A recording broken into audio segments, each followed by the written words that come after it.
Reincarnated with the strongest system. Chapter 31, Either it dies, or we die. The dire wolves were helpless against William's and Ella's mad rush. Helen's golden threads would decapitate any wolf that tried to attack William from his blind spot.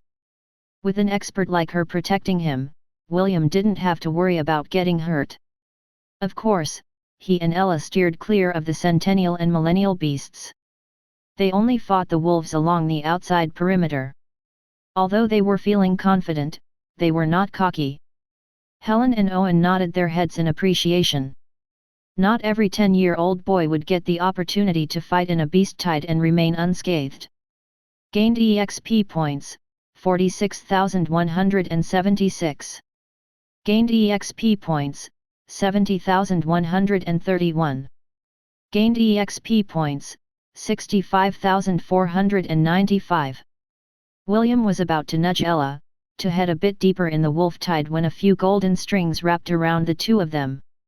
Helen didn't want William and Ella to get carried away, so she decided to drag them back to where Owen was standing. Also, she noticed that the tide of battle was starting to get serious from now on. Majority of the small fries had been dealt with. The real battle was about to begin. "Young master, things are going to get a bit dangerous," Helen said. "Stay here for the time being." William obediently nodded his head. He had already gained decent experience points, so he decided to listen to his auntie Helen. At that right moment, the wolf tide suddenly had a drastic change. The wolves' eyes glowed red. The Black Sea had now a smattering of red dots and looked more sinister compared to before. "Berserk call," Owen muttered. "As expected, this is gonna be ugly." The wolves charged at the three teams who were attacking their leaders. At first, Marcus and the rest were taking it easy. Although the wolves had the advantage in numbers, they were more than capable of dealing with them. The centennial beasts, although strong, was not something that they couldn't handle. They were about to completely incapacitate them when a powerful howl descended on the battlefield. Immediately, the two centennial beasts' countenance changed. They entered a berserk state which multiplied their powers threefold. The same could be said for the rest of the wolves that were currently attacking them without fear for their lives. "This is why I hate fighting against millennial beasts with lightning elements," James cursed. "These critters are full of dirty tricks." It was at that time when a flash of purple lightning bolt streaked towards James' direction. The old man used his giant axe to block the blow like a shield. However, it still sent him hurtling a few meters in the air. Flare explosion! Mordred roared as he pressed both of his palms on the ground. All the wolves within 15 square meters around him were turned to ashes. "Hey! Are you forgetting that I'm here?" Jekyll yelped in anger. He was in the middle of the battle formation and keeping close watch on James and Mordred's situation. Mordred's sudden attack caught him by surprise because he was distracted by the millennial beast's purple lightning. "Relax, this little blaze couldn't possibly kill you," Mordred replied with a shrug. "I'm not worried about your puny fire killing me. I'm worried about my clothes." Jekyll snapped. "I just bought this from the capital a week ago and now it's ruined. Just put it on my tab." "FCK. What tab are you talking about? You still haven't paid the debt you owed me and it's been 4 years already. You two bastards, stop arguing and help me." James roared. He wanted to use his axe to slap the two arguing numbskulls who had completely forgotten that they were dealing with a walking calamity. If not for the fact that he was surrounded by hundreds of berserk dire wolves, he would have already beaten the two idiots to kingdom come. The battle continued for an hour and most of the dire wolves had been dealt with. Now, only less than 200 wolves remained of the once formidable wolf tide. The two centennial beasts were also lying on the ground. They were not dead, but they no longer held any threat whatsoever. Although the outcome seemed to be leaning on the side of Lont, everyone had dire expressions on their faces. William noticed this as well and wondered why everyone felt that way. "Aren't we already winning?" William asked. "How come I sense that everyone's mood has turned for the worst?" "You have good eyes," Little will. Owen chuckled. Indeed. If we were just to look at the numbers, then this battle can already be considered a victory.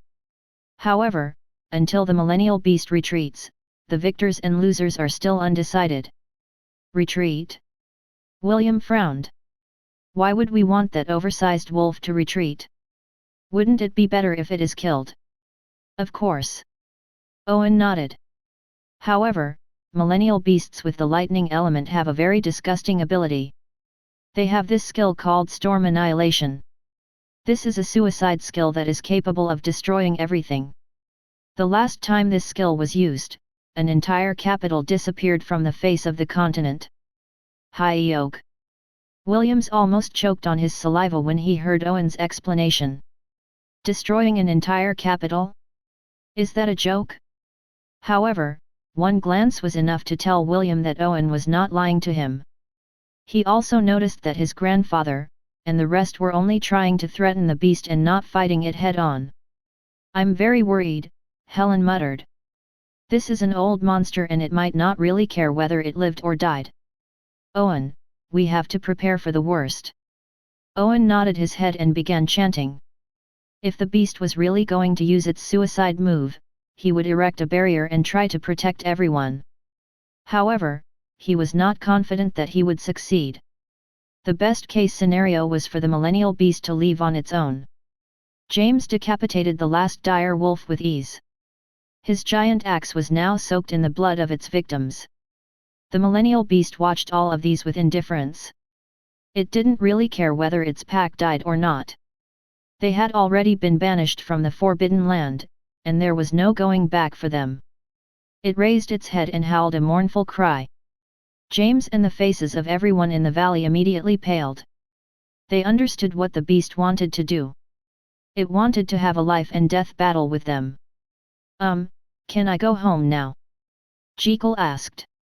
I remember that I still have things to do. Everyone glared at Jekyll, but they didn't say anything. In fact, they were thinking the same. They were cursing the millennial beast in their hearts for being stubborn. All of them wanted to scream and raise their middle fingers at the same time. If you want to die, then just die by yourself. Bastard. Sir, what are we going to do? Marcus asked. Although he tried to hide it, the worry on his face was evident. We need to end this quickly, James replied. Either it dies, or we die. Owen and Helen also made their move. They left William alone and headed to assist their comrades to battle. It was not because they didn't care for William's safety. On the contrary, they made their decision because they cared for everyone's safety. If the beast isn't killed as soon as possible, then the entirety of Lont would be wiped out from the face of the continent. Simply put, there was no safe place to run or hide. Chapter 32, Message from the Author. To those who had read up to this point in the story, I would like to make an announcement. I had read your comments about a certain shift in transition between chapters that caused confusion. After checking my chapter list, I noticed that I missed posting one chapter. This chapter was supposed to be Chapter 16, A Storm is Brewing. However, due to a mistake on my part, I posted the chapter Guests from Afar Part 1, which was supposed to be Chapter 17 instead of Chapter 16. I would like to let you know that I have fixed this issue. Although it's a bit late, feel free to read Chapter 16, A Storm is Brewing, so that you will find out how William jumped from being a 1-year-old baby to a 10-year-old boy. Once again, I apologize for this mishap and I will be more careful from now on in posting the sequence of chapters for this story. To answer Naravana's question in regards to the merging of 10 job classes. The condition for merging the classes is not the basic job classes. It has to be at least the second advanced classes. For example, William's Ice Wizard can be counted as one of these advanced classes. The Ice Wizard is the next evolution of the Ice Mage job class. Of course, in order to meet the requirements for the Jack of all trades, the Ice Wizard class should reach its max level first. All job classes have 3 forms. Basic, Advance, Final. William will be able to fulfill the condition of the Jack of all trades after getting 10 advanced job classes, and they must be all at their max level. Naturally, if William will be able to get 10 final classes and merge them together, the result will be a more powerful form of the Jack of all trades. The same can be said for prestige classes. For example, the prestige class Disciple of Thunder and Prince of Darkness. Oops, sorry, spoiler. These two are just of the basic job class of the prestige class. Their respective transcendence classes are the equivalent for the advanced job classes of the normal professions. As for special classes like Batlemage, this is considered as an advanced job class. The reason is because you need to have a mage job class, any mage types, and a monk job class at their max level to unlock this special class. If you are familiar with Final Fantasy Tactics, some special classes can be unlocked when you meet their respective requirements. Chapter 33, Storm Annihilation Part 1. James gripped the giant war axe in his hand firmly. This axe had accompanied him in many battles and had witnessed his glorious days. He glanced at his son Mordred. This son of his was a very stable individual and had managed to gain the support of everyone in Lont. The Ainsworth family was a dying clan.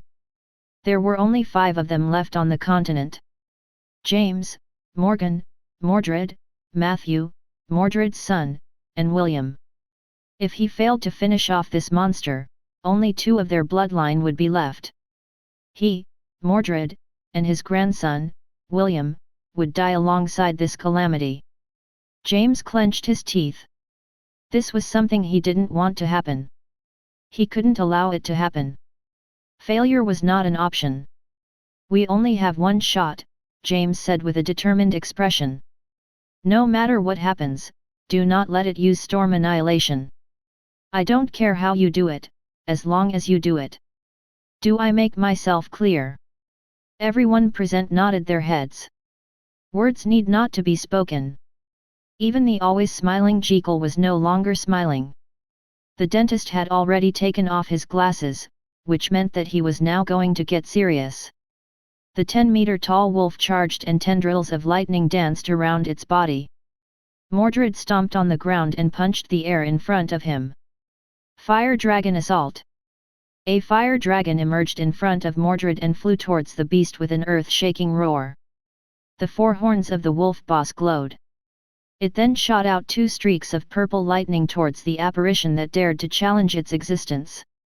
As the lightning and dragon crashed against each other, a massive shockwave shook the battlefield. Mordred, Marcus, and 2 others were blown away due to their close proximity to the area of explosion. A giant dust cloud emerged and blocked everyone's line of sight.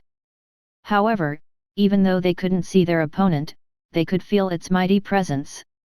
A purple figure emerged from the dust cloud and charged in their direction. The wolf boss was not even fazed by Mordred's full power attack.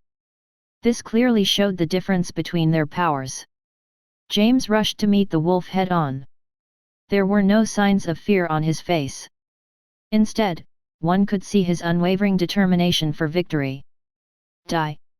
James growled as the muscles in his body bulged. The axe in his hand swept the air in a mad strike. The wolf didn't meet James' attack head-on and dodged to the side. As a creature that had arrived at its rank, it had the ability to gauge the strength of an individual. It knew that James' attack wasn't as simple as it seemed. The axe missed its target and slammed into the ground. The ground was split apart, creating a 10-meter-long fissure. James didn't stop his attack and delivered a backhand strike to the sly wolf who tried to do a sneak attack. A howl of pain escaped the wolf's lips as James' fist hit its target. Everyone knew that it was a crucial time, so Helen joined the battle, leaving William in Owen's care. Golden threads wrapped around one of the wolf's legs and held it in place. "Now!" Helen shouted. Marcus and the rest unleashed their ultimate attacks at the same time. Fire Blast, Steel Hammer, Earth Spike, Windstorm. The combined attacks fell upon a purple screen of light that covered the wolf's body. This ability was called Light Screen. It halved the power of elemental attacks. Although it didn't give the beast immunity to the elements, it decreased their effect, allowing the wolf boss to endure the barrage of spells that fell mercilessly on its body. "It's not enough," James muttered as he jumped into the air to unleash another powerful strike. The wolf growled and pulled on the golden threads that were wrapped around its leg. Since the golden threads were connected to Helen's fingers, the woman was pulled along with her ability. The wolf sent her flying to block James' strike mid-air. With a roar of annoyance, James dispelled his attack and caught Helen in his embrace. The wolf knew that this was a good opportunity, so it jumped into the air to swallow both of them whole. Unfortunately, it underestimated the resourcefulness of the humans around it. With a wave of her arm, Ava pulled James and Helen in her direction. What followed next was a shrill shriek that pierced the air as Blitz and John made their move. Using its maximum speed, the hawk fearlessly dove towards the wolf, who was in mid-air. The collision resulted in a howl of pain coming from the wolf. It fell on the ground with a crash. Blitz flapped its wings to soar back into the sky. Traces of blood could be seen on its talons, which proved that its attack was effective. The wolf stood up and roared in fury. One of its eyes was bleeding and it made everyone regain their courage. However, before anyone could do a follow-up attack, an intense flash of light gathered around its body. "Damn! It's going to use Storm Annihilation!" James cursed. "Everyone, brace yourselves!" Blitz caught James and Helen with its talons and flew upwards. Everyone else ran behind Owen as the Life Magus prepared his strongest barrier to fend off the wolf's suicide attack. He had already positioned himself in a defensive position with the town of Lont at his back. He would do everything in his power to protect his comrades and the townsfolk from this full-powered last resort by a millennial beast. "Blessed Goddess, Redeemer of souls, in my time of need I come to you. Renew my strength so I might live in peace," Owen chanted. "I plead this of you as your faithful child, O brightest light. Absolve me with your glorious grace. Protect those who worship your excellence." Aegis. A golden barrier of light that was 30 meters tall burst out in front of Owen. It spread out towards the side until it was almost a kilometer long. The Aegis spell was Owen's strongest defensive ability, but it wasn't supposed to be used this way. At most, the Aegis would form a small barrier that would absolutely fend off any attack. However, Owen stretched the barrier to its limit. Although it wouldn't be as sturdy as the concentrated barrier, he hoped that it would be enough to minimize the damage of the Storm of Annihilation. This was the best he could do for his comrades and the people of Lont. Just as everyone was bracing themselves for the Millennial Beast's suicide attack, they noticed something moving towards the thunder-horned wolf from behind its back. Chapter 34, Storm Annihilation Part 2. It was moving very quickly, but everyone present was an expert in battle. When James saw who it was, his heart almost broke into pieces. The old man's shout was deafening. However, William didn't hear it. His concentration was locked on the glowing wolf in front of him. The moment the wolf initiated its Storm Annihilation, William had also made his move. He ordered Ella to use Quick Attack in order to close the gap at the fastest speed possible. Although the Storm Annihilation was truly a powerful move, it was not something that could be used in an instant. The wolf needed to channel all of its life force and energy into its beast core before this ultimate attack could be unleashed. However, who was William? He was someone that had the help of his system. Before the battle started, the system had already analyzed how to block the Storm Annihilation. William knew that it was very risky, but he still decided to do it. Quoting what his grandfather said, either the wolf died, or everyone would die. Since death was already a foregone conclusion, why not struggle until the last moment? When William was only 10 meters away from the wolf, he channeled his magic to his staff and aimed it at a certain location. Glacial Lance. A 5-meter-long lance that shone like crystals shot forward with a vengeance. This was the strongest spell that was currently available in William's Ice Mage skill tree.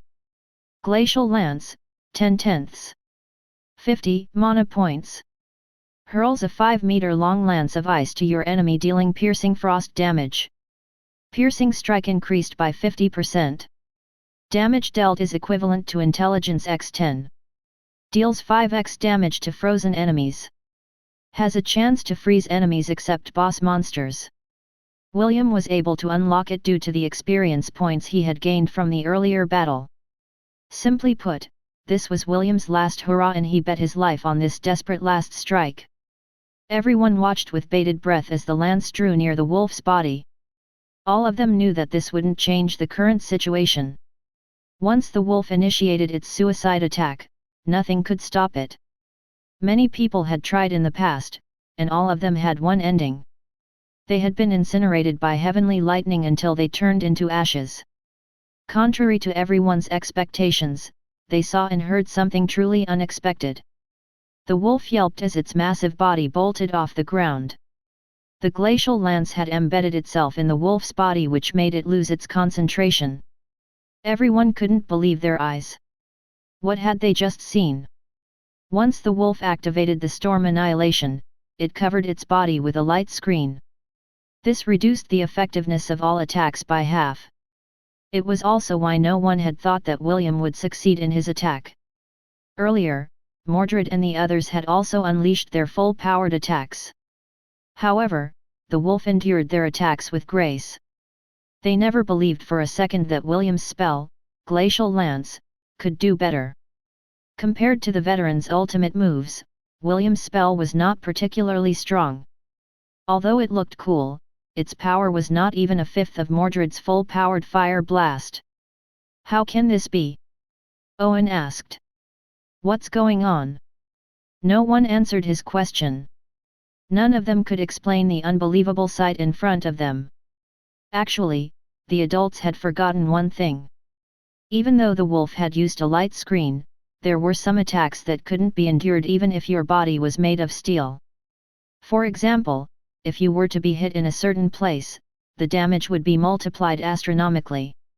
Indeed. William didn't think of anything complicated. He used his glacial lance to impale the only place that would bring the wolf to its knees. What place was that exactly? Ahem, it was none other than the wolf's B***ed hole. Had. Humans could endure punch and kicks, but if that place was suddenly poked by a long, hard, pointy, and tapered stick, they would definitely be in a world of pain. Of course, there were some experts that were able to take such penetrating attacks by cucumbers with grace. Unfortunately, the millennial beast was not one of them. All of their attention turned back to focus on William and Ella, who were about to have a head-on collision with the millennial beast. Ice spike. Ice spikes materialized on the ground in front of William, creating an icicle bridge.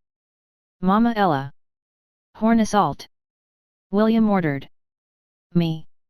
Ella ran over the icicle bridge as her horn glowed bloody red. This was currently her strongest move, but it was a move that couldn't be underestimated. Thanks to Owen's buffs, Ella's strength stat had surpassed 300. William had maxed out this skill at level 10. Its damage output was Ella's strength stat multiplied by 7. Right now, it was as strong as Mordred's Fire Dragon Assault. After channeling its life force and energy to its magic core, the millennial beast was at its weakest. The two bloody horns slammed into the wolf's forehead with a resounding clap. A dying howl permeated the battlefield as the wolf's massive body fell to the ground. Its eyes looked at William and Ella with bitterness. It was unresigned. It planned to bring all of these insects with him to the afterlife, but it was foiled by this little kid whom it treated as livestock. Soon, its eyes became dull and lifeless as it breathed its last. The battle was finally over. Everyone stared at the boy who was mounted on top of the Angorian goat with burning eyes. The boy, on the other hand, had a dazed look on his face as he stared at the dead millennial beast in front of him. "That's my grandson!" James shouted with pride. "He's just like me when I was younger. Ha ha ha ha ha ha. As expected of my grandson." The hawk shrieked and glanced at his master. He gave John the "can I drop this old fool" expression as the latter only chuckled and shook his head. John stared at the boy on the ground and nodded his head in appreciation. "This youngster is very promising. William wasn't aware of the burning looks that the people were giving him. The reason why he was in a daze was because of the notification that had appeared in front of him. Ding! Gained EXP, 1,200,000. Congratulations! You have slayed a millennial beast. Special monster first kill bonus EXP, 500,000. You have acquired Wolf Slayer title. You have acquired Millennial Grade Beast Core. Ice Mage job class had reached its max level. Would you like to advance to the next job class? Yes/no. Mama Ella, we struck it big time. Me. William wanted to laugh out loud, but he was feeling lightheaded. The adrenaline rush was now leaving his body and it made him feel very weak. If not for the fact that he was firmly mounted on Ella's back, he might have slipped sideways and fallen to the ground. With a loud thud, James landed beside Ella and happily lifted William from her back. Ha ha ha ha. Although you were not as awesome as me when I was your age, you still did well. James laughed as he spun the boy round and round. Me. Ella gave James a grumpy stare. If she could only speak, she would have already nagged at James for handling her baby in a rough manner. Gramps, put me down, I'm feeling dizzy, William pleaded. HMP. Fine. James placed William on Ella's back and looked at him with satisfaction. How could he not be satisfied? His grandson was so bad *SS. His grandson was able to stop a skill that was said to be unstoppable. No one had succeeded in the past. Only his grandson was able to achieve such a feat. This was something that he could brag about to his friends when they met again for their joint exploration in 3 months' time. Chapter 35, Looking for a Second Opinion. A day passed after the great battle against the wolf tide. The village of Lont was in a festive atmosphere because they had narrowly escaped a calamity. Unfortunately, some other towns and villages didn't share their happiness. Several messenger birds had arrived at the Ainsworth residence and the majority of them brought bad news. James was frowning as he read the latest letter that had arrived. After a while, he heaved a deep sigh as he carefully placed the letter on the right side of the table. The town of Fuchsia had been overrun by the beast tide. There were no survivors, James announced. This makes it the third town that got wiped out, Owen commented. Those poor souls. This beast tide really came without warning. Helen grimaced. If the defenders of Lont were just a bit weaker, this town would have suffered the same fate as the others. Everyone in the room silently agreed with Helen's deductions. If none of them were here, this town would have already been in ruins. Let's wait for John's reconnaissance mission, Marcus suggested. We can make our move once we get his detailed report. Do you think it's a good idea to open Lont to accept refugees? Sean asked. This was a question that was hard to answer. Lont was a peaceful place and they liked to keep it that way. If refugees were to swarm into this town, then a certain balance would be broken. This was not something they wanted to happen. However, could they really turn away the people who were in dire need of help? Those who had lost everything? Although none of the people inside the room were innocent, and all their hands were covered in blood, they still had a shred of humanity in them. If push came to shove, they would still extend their hands to offer these refugees assistance. After they resisted the wolf tide, the town of Lont had entered a state of emergency. No one was allowed to leave town, except for the few elites that were responsible for Lont's safety. The wolves on the battlefield were currently being cleaned up and turned into wolf jerky. This was their way of helping the refugees get something to eat, if and when they arrived in their small town. The thousands of wolves would be enough to feed a lot of people. As for the centennial and millennial beasts, they didn't intend to share them with anyone. They were magical beasts that would help nurture the next generation, and only the original residents would get the privilege of eating their meat. Their fur, claws, and horns could be used to forge weapons and armors. It was cutie a pity that the 2 centennial beasts committed suicide when they saw that their leader had perished. William could have gained a few levels for his shepherd job class if they had survived. Even so, the boy didn't think too much about it. Two centennial beasts couldn't compare to a millennial beast. If William would have to choose between them, he would pick the latter any day. The atmosphere inside the conference room was heavy. Almost all the towns and villages near Lont had either turned to ruins, or had been wiped out completely from the face of the continent. John and his animal companion Blitz decided to do a reconnaissance mission in order to get a better understanding of the current situation. Lont was located at the western edges of the Hellan Kingdom.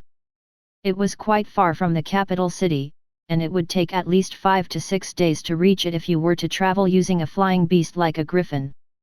For now, let's wait for John's return, James said after organizing his thoughts. If any refugees arrive in Lont, we can allow them to stay in the town hall for the time being. That place can house up to 200 people. Everyone nodded in agreement. After a few more discussions, everyone left to return to their duties. James sighed for the umpteenth time as he stared at the ceiling. I wonder how the king will react to this calamity. William looked outside the window of his room. The battle against the millennial beast had taught him a lot. He had to admit that it was the second most dangerous experience that he had encountered in his current lifetime. The scale of the battle was very different from the controlled environment inside the dungeon. Inside the dungeon, William had the opportunity to escape. However, in the outside world, there were no second chances. The boy opened his status page and checked the title that he had acquired after defeating the Millennial Beast. Wolf Slayer. Time to save Little Red Riding Hood. Increase attack against wolf-type monsters by 50%. Strength +3. William gained a lot from that battle. His Ice Mage job class reached max level. Not only that, he was able to unlock the skill Chantless Casting. This was a skill that William had always wanted. It allowed him to use spells without having to chant them out loud. Now, he had several options in front of him. The first option was to level his Shepherd job class. The second one was to take the next step and advance his Ice Mage to a stronger class. William opened the job advancement menu. There were several choices for him to choose from, but the majority of them were locked. There were even some that were unknown. Ice Wizard. Elemental Lord, locked. Battle Mage, locked. Magic Swordsman, locked. Arcane Ranger, locked. Cryo-Lancer, locked. The system told him that the jobs with question marks were known as prestige classes. According to the system, these classes required chance encounters and extreme luck to acquire. William didn't think much about it because he already had a prestige class waiting for him to unlock. It was none other than the Disciple of Thunder. Its requirements were very simple. You need to get 2 job classes to reach their max level. It was a very straightforward requirement and William only needed to max 1 more job class in order to unlock it. The basic job classes like Swordsman, Archer, Spearman, Mage, etc., needed to reach job level 40 in order to advance to the next job class. The only question on William's mind right now was, which job class should he choose next? The Shepherd job class was his permanent main class. If he wanted to maximize both worlds, leveling this job class would bring him the most benefits. However, William was very tempted to switch the Ice Mage job class to one of the other classes as well. According to the system, once you reach the max level of a certain class, you would be able to add 1 single skill to your list of permanent skills. What did this mean? Simply put, if William were to swap the Ice Mage with one of the other job classes, he could choose 1 skill from the Ice Mage class to add to his main skill slot. For example, even if he chose the Swordsman as his next job class, he would still be able to use Glacial Lance if he wanted to. He could also choose Chantless Casting, Ice Armor, Ice Wall, Mana Regeneration, etc. Having 1 permanent skill from a job class was a major boon to William's repertoire.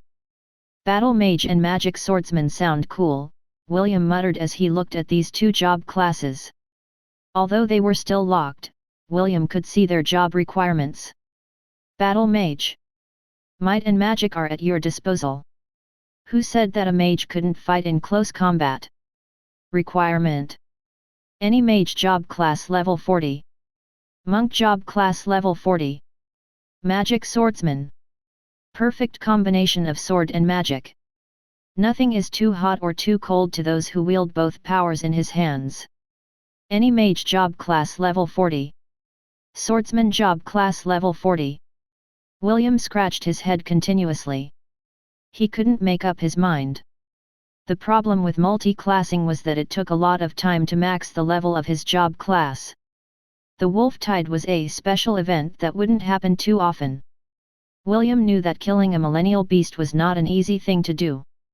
If not for the fact that the one he fought was greatly weakened, he wouldn't even stand a chance in killing it. Look for beast tides? That was a very stupid idea.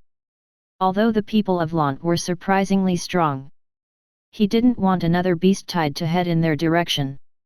One step at a time. William sighed. I don't need to rush. Maxing one job class is already good in my current age. William suddenly thought about his ex-fiancée, Rebecca. They said that she was a genius born every 200 years. If the young girl knew that he had already become a full-fledged ice mage, what would she think? What would her mother, Agatha, and her master, Eleanor, think? The corner of William's lips curled up into a smile. No good. I am feeling narcissistic again. He shook his head in order to clear his thoughts. What he needed to do now was to decide which job class he should prioritize.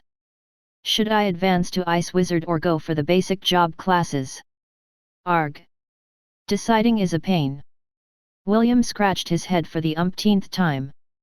I think I need to ask Mama Ella for advice.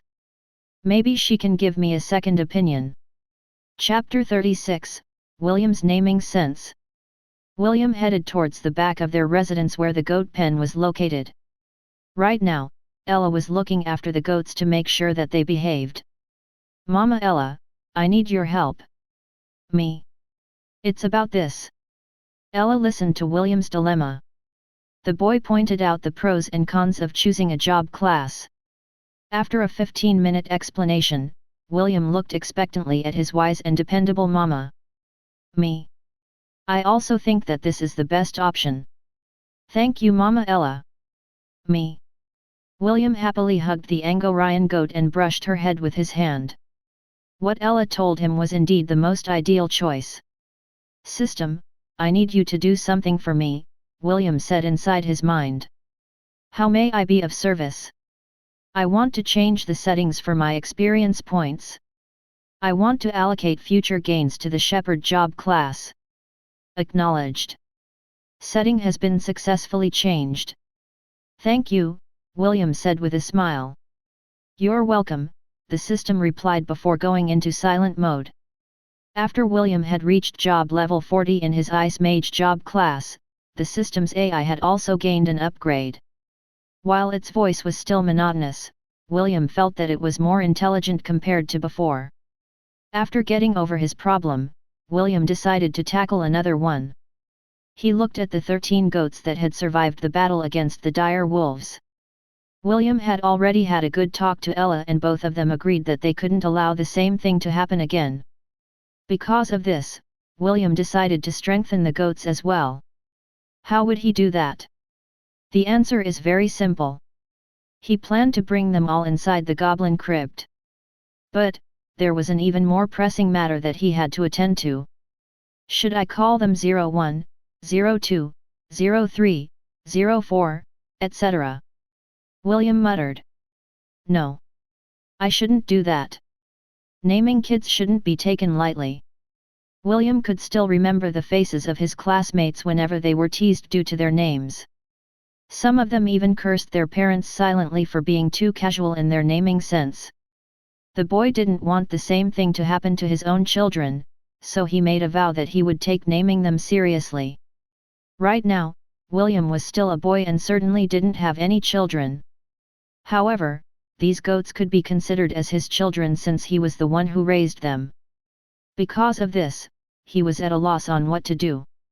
Maybe I can call them Freedom, Justice, Strike, Destiny, Impulse, Stargazer, Atlas. William crossed his arms over his chest as he tried to remember the names of his favorite G** and dams. Me. Sorry, Mama Ella. I was just joking. Me. William sighed as he laid on top of the hay that was bundled up at the side of the pen. He watched the clouds pass by, while Ella laid down beside him. Suddenly, William had a eureka moment. The boy stood up from the hay and motioned for the goats to line up in front of him. Today, I will formally recognize you as the members of my herd, William said with a serious expression. Because of this, I decided to bestow you names. Me. The goats cheered in unison. After the battle, they had already gained enough intelligence to understand William's words. Okay, let's start with you. William pointed at the goat at the far left of the formation. From now on, your name will be Aslan. Me. Next. The goat right next to Aslan took 2 steps forward. Your name will be Baldur. Me. Next. Baldur returned to his position and the next goat stepped forward. Your name will be Kronos. Me. Next. Your name will be Daedalus. Me. You're a girl. William gave an awkward cough as he thought of a suitable name for a girl. All right, your name will be Dawn. Me. It took William less than 10 minutes to give all the goats their names. Aslan, Baldur, Kronos, Dawn, Echo, Flynn, Griffin, Hades, Io, Jed, Keith, Levi, Mir. 9 boys, and 4 girls. These were the surviving members of William's herd. He looked at them with a determined expression. It was at that moment that William started to form his own small army. An army that would support him until the end of time. Ella stood by his side and nodded her head in satisfaction. She liked the names that William chose for her comrades. James, who was secretly observing William from afar, looked at this scene with a smile on his face. He had a feeling that his grandson would definitely make the southern continent a much more interesting place to live in. Later that night. I have good news to tell everyone, Mordred said with a big smile on his face. He then glanced at his beautiful wife, which made Anna blush. I'm pregnant, Anna announced after Mordred's urging. Congratulations, Aunt Anna. William clapped his hands. I'm now going to have a little sister. James, on the other hand, roared in laughter as he patted Mordred's arm repeatedly. You did well, son. I don't mind if you keep giving me grandchildren. The more the better. James laughed. Father, my figure will disappear if I give birth to many children, Anna commented. It's fine, Anna, James replied. I'll take care of your kids for you. Everyone could tell that James was truly happy with the news. William remembered that his grandpa told him that their bloodline was too few. This was perhaps the main reason why James found the news to his liking. After congratulating Anna, the family enjoyed their dinner. Anna's and Mordred's eldest son, Matthew, was not around. He was currently studying at the Royal Academy in the capital of the Hellan Kingdom. He was the next in line to take over Mordred's position as the overseer of Lont. Because of this, he needed to learn a lot of things in order to improve the living conditions in their territory. Matthew thought that it was best if he studied in the Royal Academy, so that he could help his parents in the future. I also have a bit of news to share everyone, William said after dinner ended. From time to time, I will be sleeping with the goats in the goat pen every night. They were traumatized by what happened. I need to be there so that they will feel at ease. Okay, James replied. Just make sure to stay inside Lont. Although the chance of another beast tide heading our way is slim, the possibility still exists. Don't go out sneaking outside of our territory, understood? Understood. William nodded his head. He really had no intention of sneaking out of Lont. All he wanted to do was to stay with the goats and do a little experiment. Chapter 37, The Dungeon Raid Part 1. Mama Ella, are you ready? Me. William nodded his head and went to Ella's status page. After defeating the millennial beast, Ella had also reached the max level of an Angorian goat. In order to advance, she needed to evolve. However, the system made an interesting discovery. After Ella evolved, she could still return to her previous form, which was the Angorian goat. William was very happy with this outcome because he had grown fond of his mama Ella's current form. He had seen Ella's evolutionary form and it was quite intimidating. Would you like to evolve Ella to become the Angorian war ibex? Yes/no. William chose yes, and immediately, Ella transformed into a 2-meter tall Angorian war ibex. The two huge back curving horns on her head were 5 feet long, 1.524 meters, and gave her an intimidating bearing. Although her white coat still looked comfortable and fluffy, it was in fact as sturdy as the lightweight metal armor that adventurers and mercenaries usually wore. Overall, Ella's evolution gave her outstanding strength and physical defense. Just like the name of her race suggested, she was a beast that was born for war. The goats, who were inside the goat shed, looked at her with sparkling eyes. With a glance, William could tell that they were all looking forward to evolving just like Ella. Me. Ella raised her head proudly. It was her way to encourage the goats to do their best to become stronger. She had the "if I can do it, you can do it too" expression on her face, which made the goats stomp their feet in excitement. Me. Me. Me. The goats replied happily as if to tell her that they would evolve as well.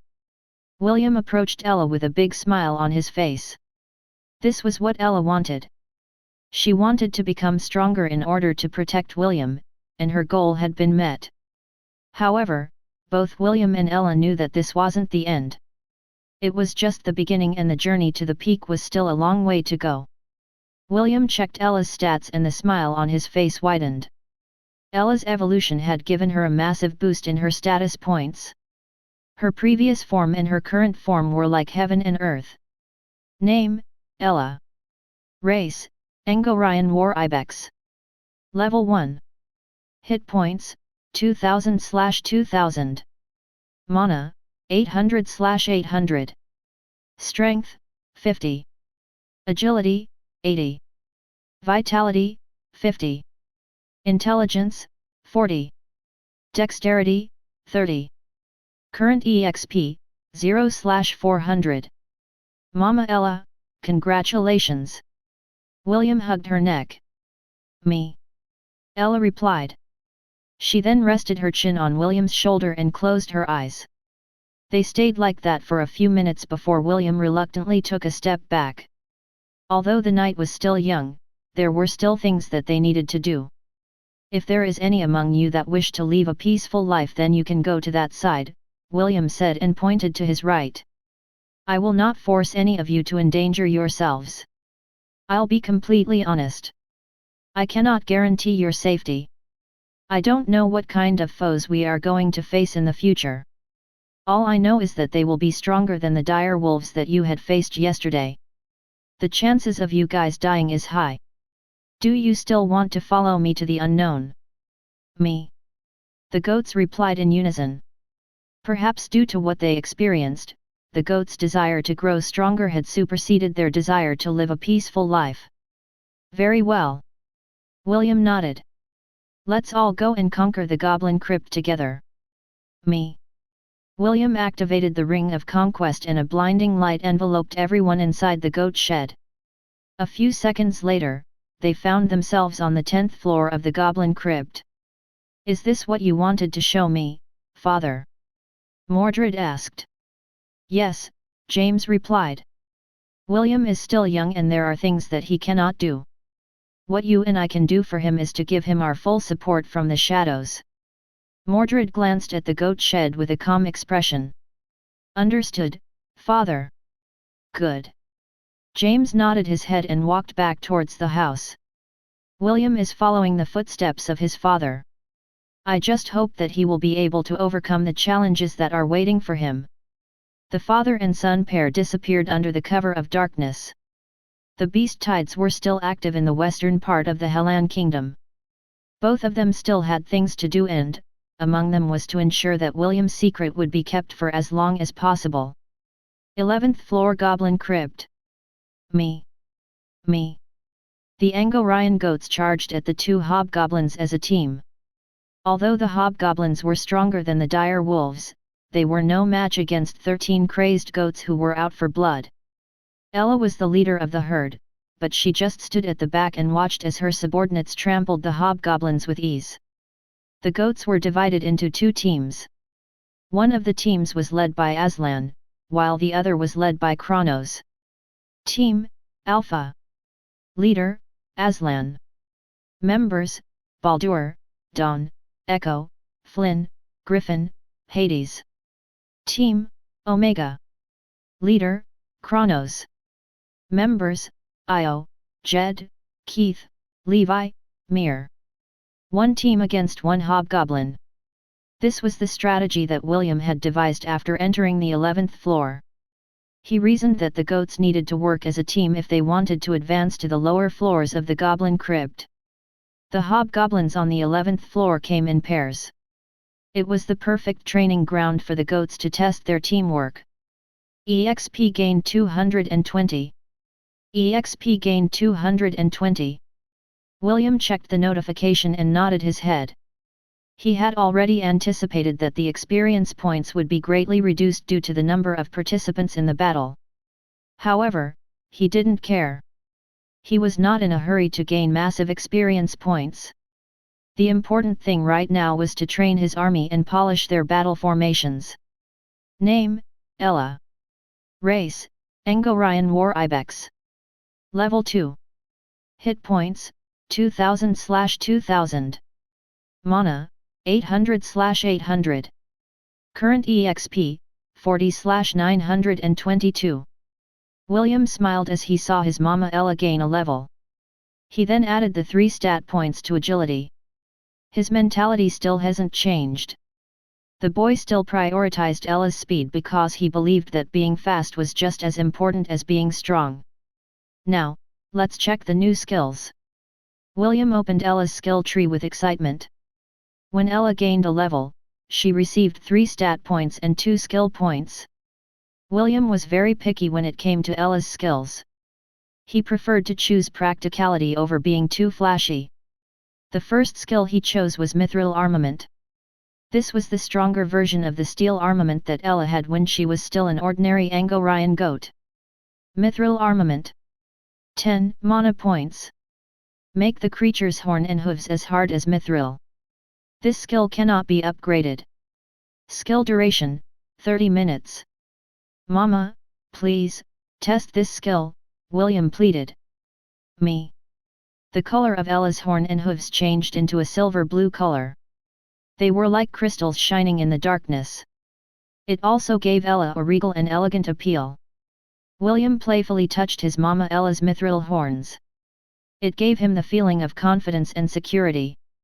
He knew that it would only take a matter of time to clear the Goblin Crypt with his mama Ella's newfound strength. Chapter 38, The Dungeon Raid Part 2. The second skill that William chose was the skill War Cry. War Cry. 10 mana points.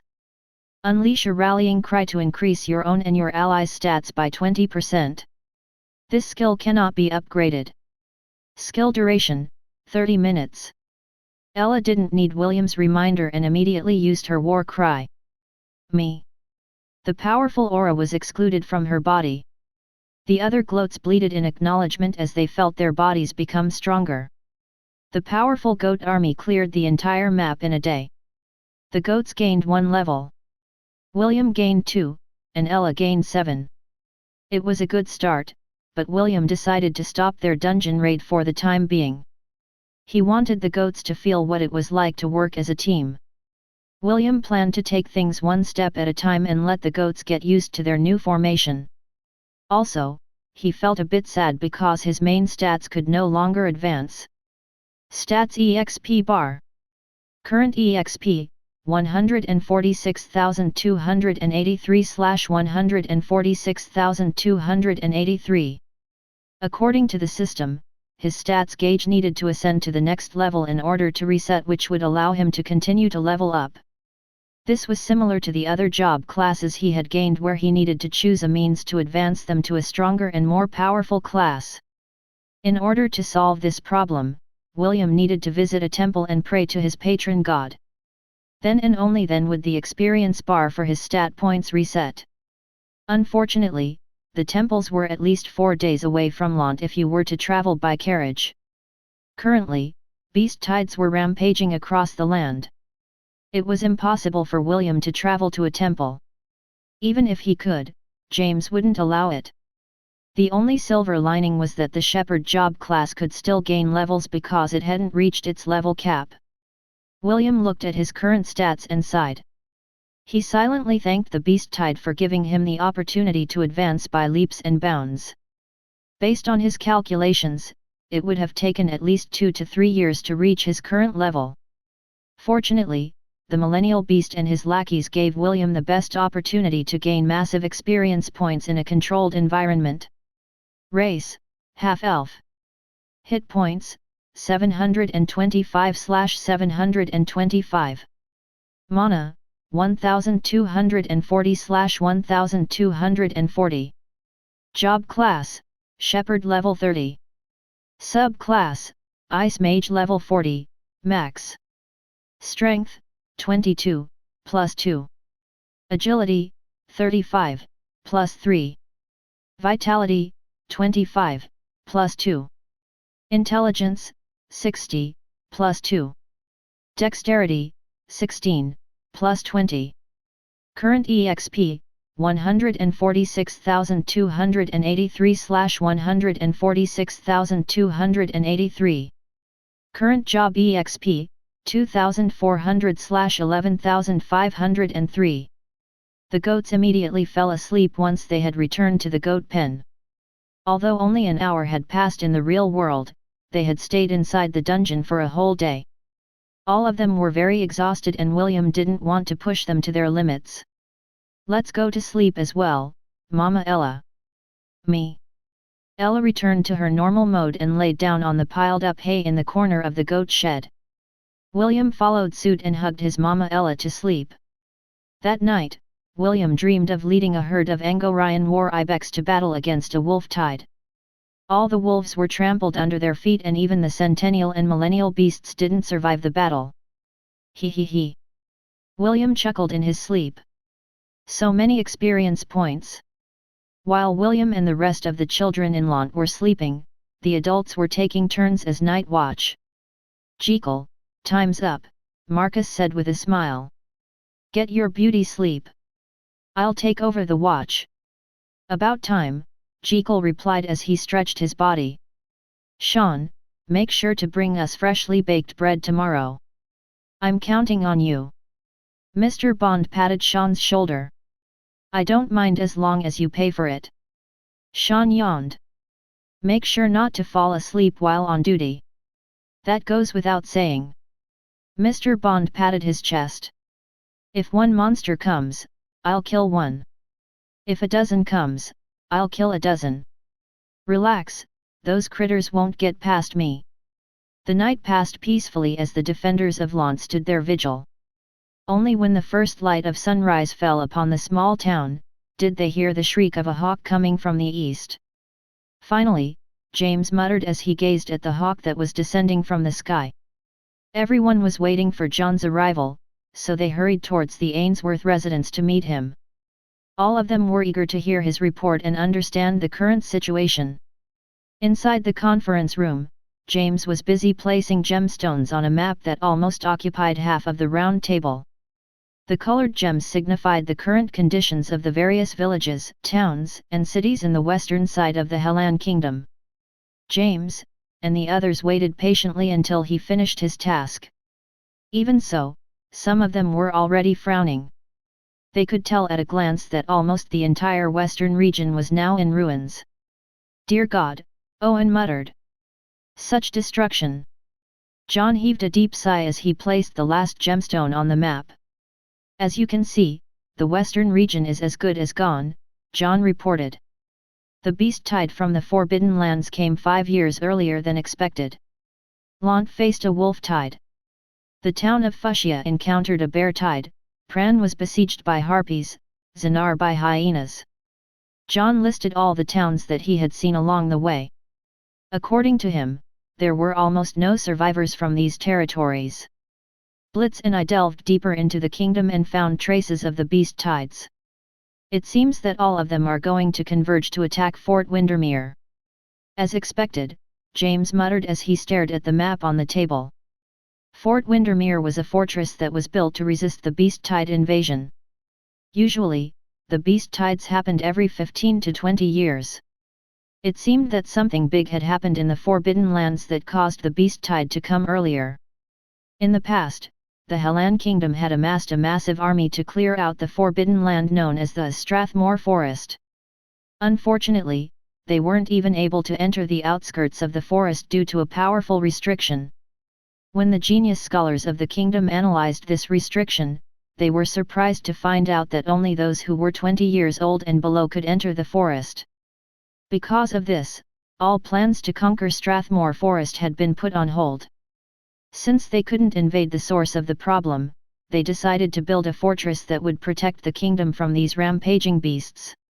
Chapter 39, The Expansion of Lont. John, are you saying that Lont is the only town that survived this disaster? Jekyll asked. Yes, John replied. Lont is the only town that is still standing in the western edges of the Hellan kingdom. The atmosphere in the room became heavy as everyone finally understood their current predicament.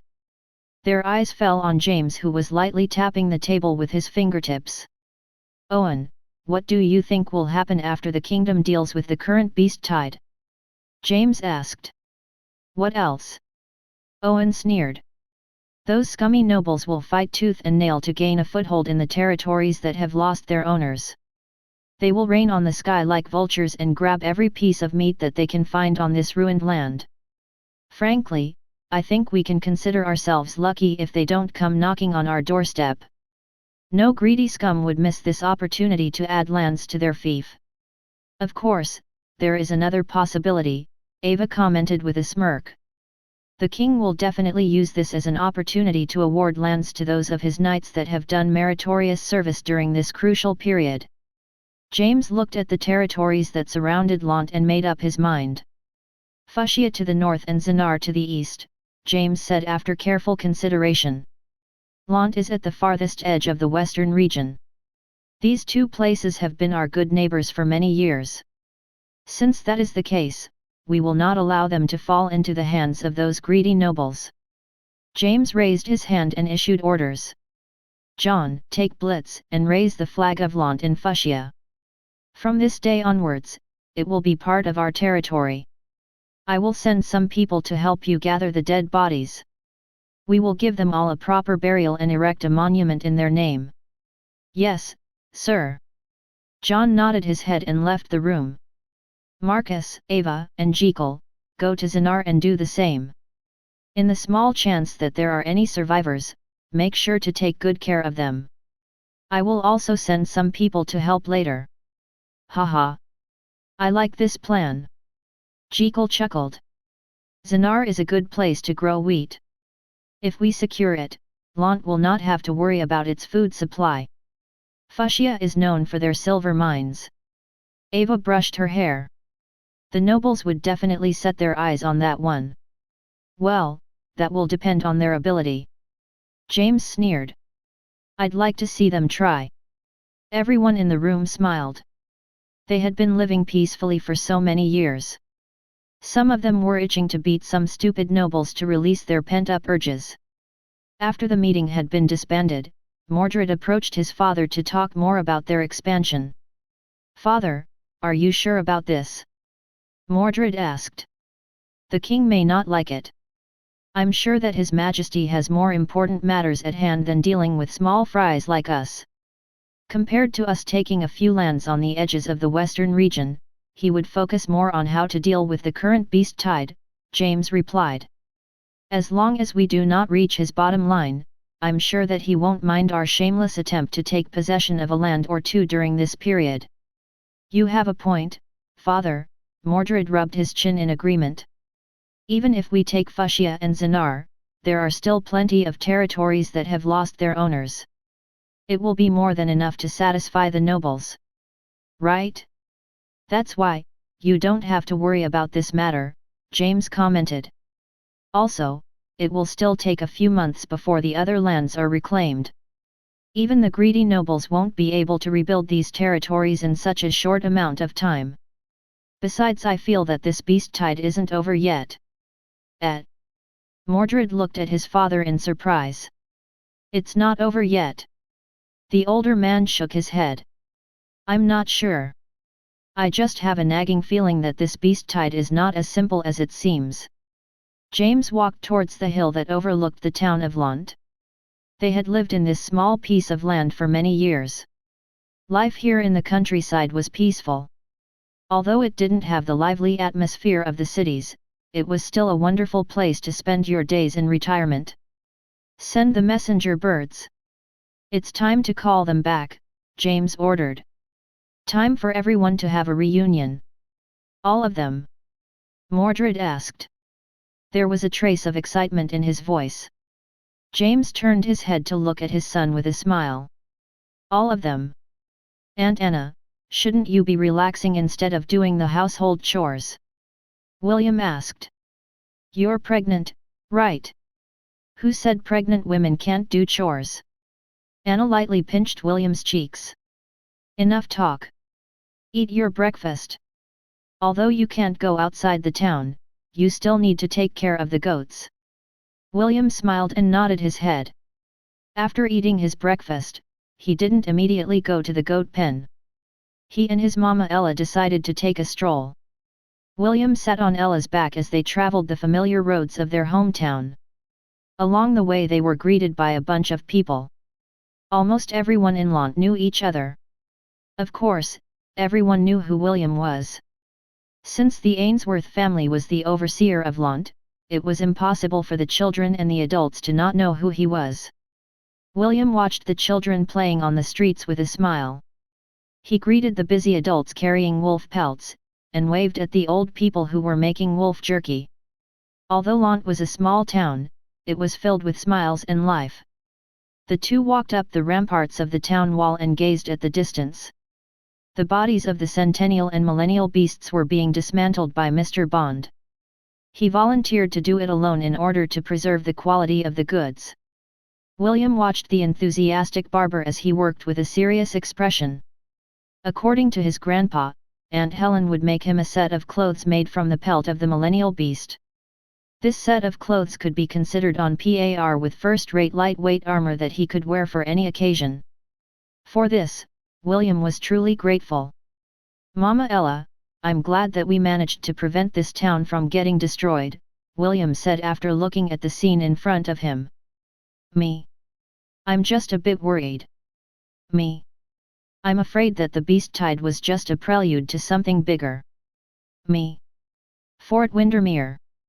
The soldiers manning the fortress walls had grim expressions on their faces as they looked at the beast tide that was slowly, but surely approaching them. This was not the first time that they had experienced a beast tide, but the current one far exceeded their expectations.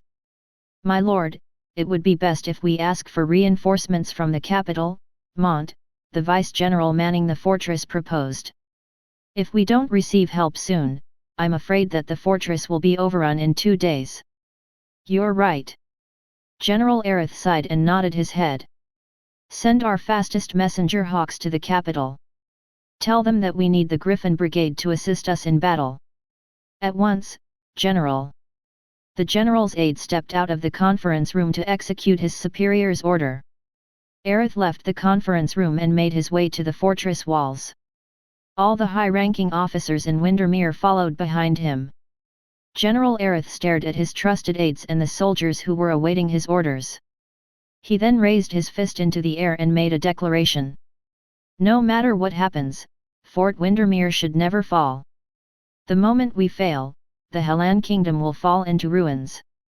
Our mothers, brothers, sisters, wives, and children will then become the food of these monsters.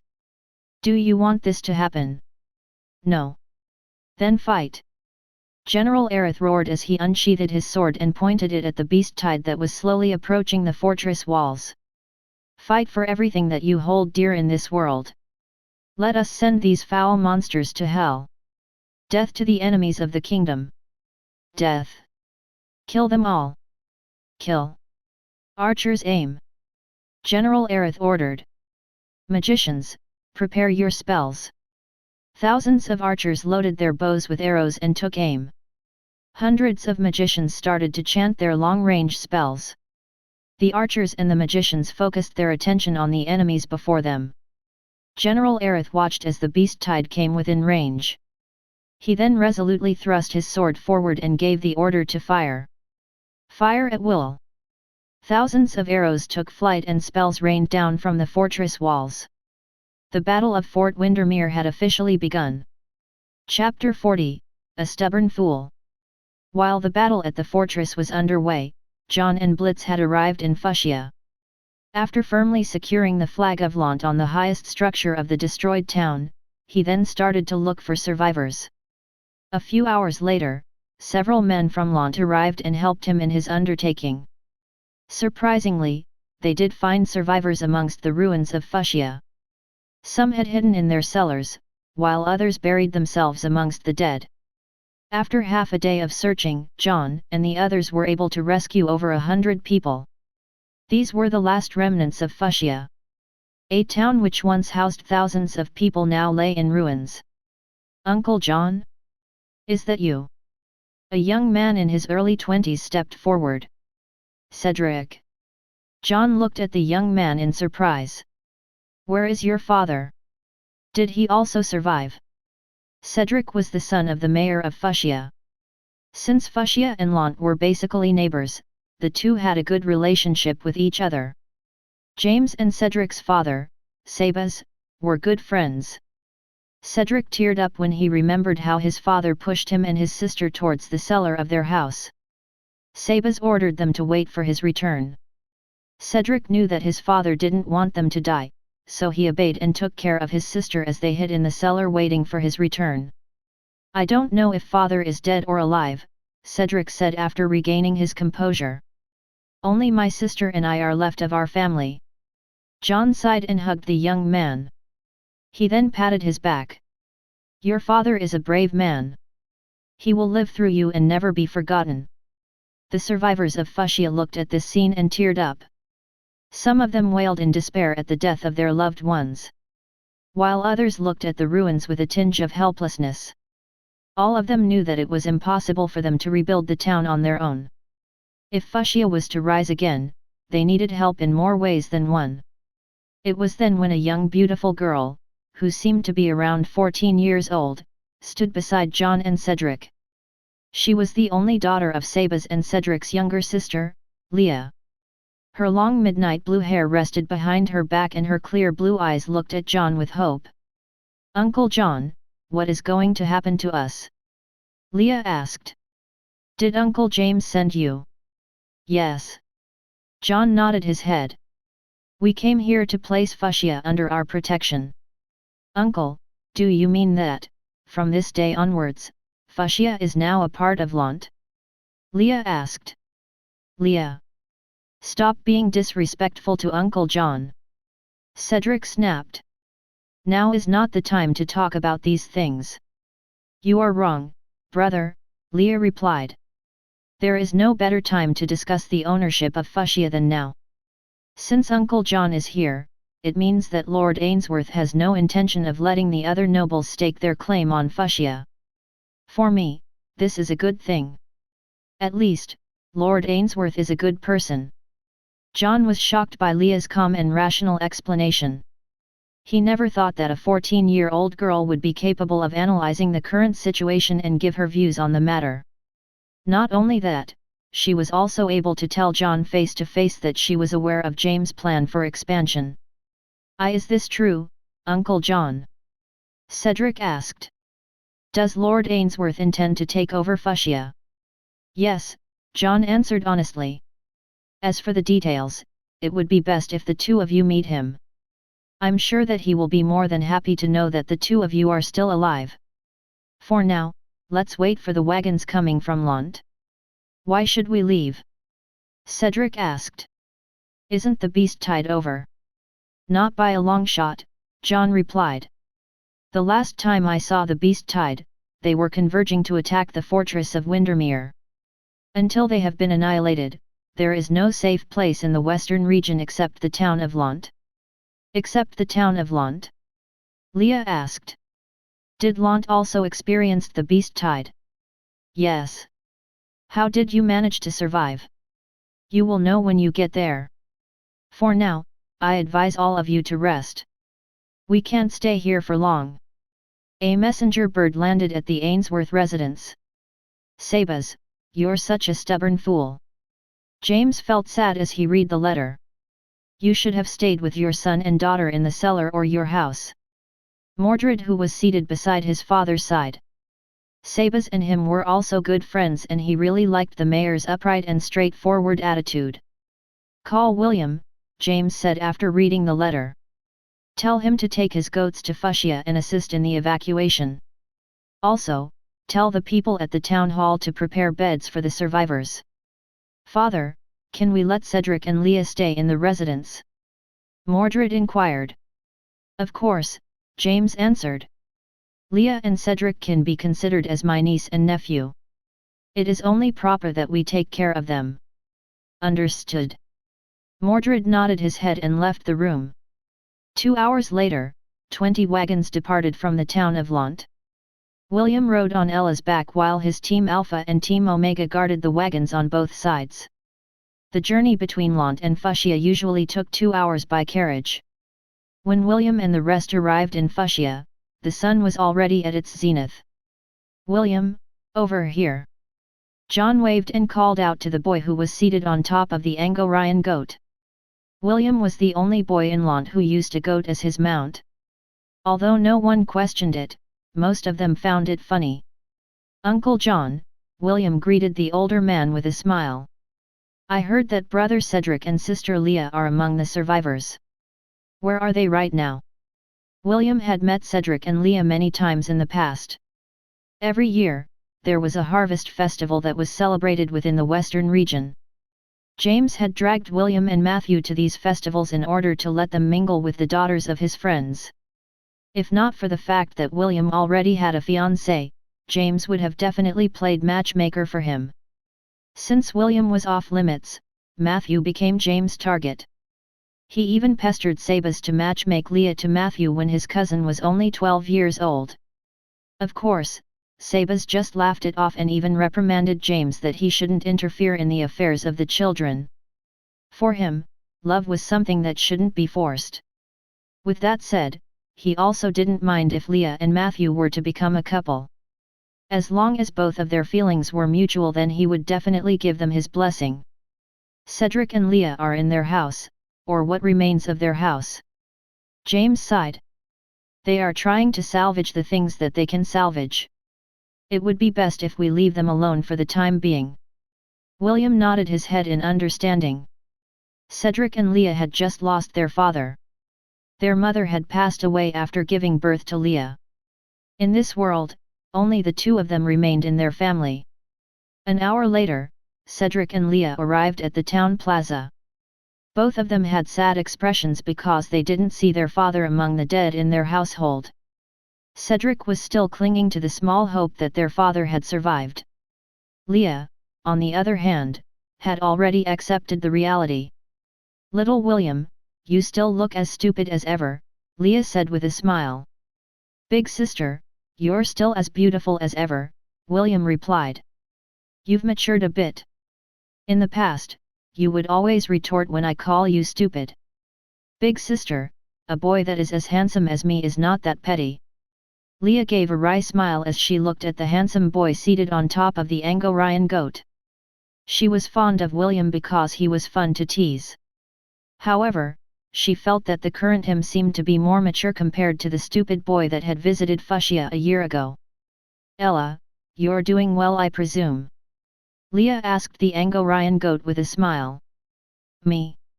That's good to hear. Leah couldn't understand goat language. However, that didn't stop her from trying to communicate with Ella. Cedric, on the other hand, only gave William a brief nod before talking to John about important matters. He felt that there was a need to negotiate the ownership of Fuchsia since it was a town that had been governed by their family for many years. William and Leah heard Cedric's words, because the older boy didn't try to hide it from them. John just smiled and kept on nodding his head.